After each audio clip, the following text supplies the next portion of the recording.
আমাদের শরীরের মধ্যে আমি ভাত খাবার খেলাম, খেয়ে আমার শরীরকে বলবো তুমি এই খাবারটাকে সুগারে রূপান্তর না করে এটাকে প্রোটিনে রূপান্তর করো, শরীর কি তা করবে?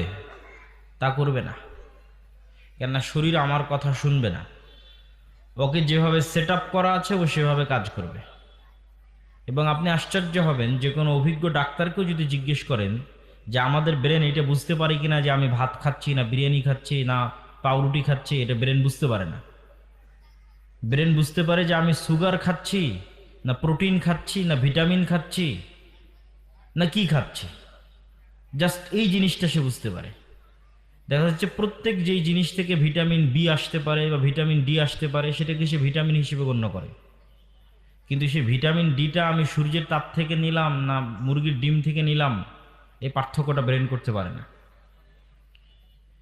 ঠিক আমি রুটি খাই আর ভাত খাই আর হচ্ছে আপনার সুগার তৈরি হতে পারে সরাসরি চিনি খাই, সবগুলো ব্রেনের কাছে সমান, সবই চিনি।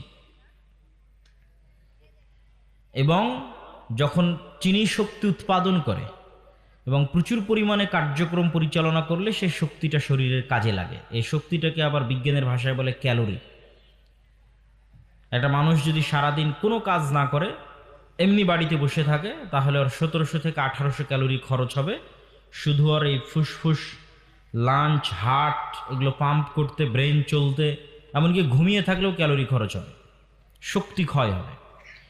তো যখন আমি প্রচুর পরিমাণে ভাত খাচ্ছি, প্রচুর পরিমাণে রুটি খাচ্ছি তথা বেশি ক্যালোরি অবজর্ভ করছি, বেশি চিনি অবজর্ভ করছি শরীরের মধ্যে, তখন আমার ব্রেন মনে করে যে আমি হয়তো সামনে এমন কোনো দিন আসতেছে যে আমি হয়তো অনেক দিন না খেয়ে থাকবো, অথবা আমি হয়তো এত উঁচু পাহাড়ে উঠব যে আমার প্রচুর শক্তির দরকার, এই জন্য আমি এত খাবার আগেই স্টক করতেছি।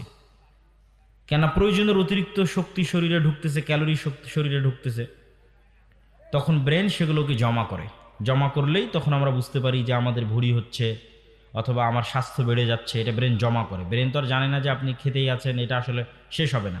ব্রেন মনে করতেছে যে আপনি হয়তো সামনে হিমালয় পাহাড়ে উঠবেন, অতএব এখানে চর্বি জমা করতে হবে, যাতে হিমালয় পাহাড়ে টানা 1 মাস কোনো খাবার না থাকলে আর কঠোর পরিশ্রম হলে তখন এটাকে খরচ করে করে সে চলবে। এইভাবে মানুষের ব্রেন কাজ করে। তথা মানুষের ব্রেন, মানুষের শরীর, মানুষের লাঞ্চ, মানুষের ফুসফুস, মানুষের হার্ট, মানুষের ব্লাড সার্কুলেশন কিচ্ছু মানুষের কন্ট্রোলে নাই, একটাও মানুষের কথা শোনে না। যেইভাবে আল্লাহ সুবহানাহু ওয়া তাআলা সেট আপ করেছে সেইভাবে।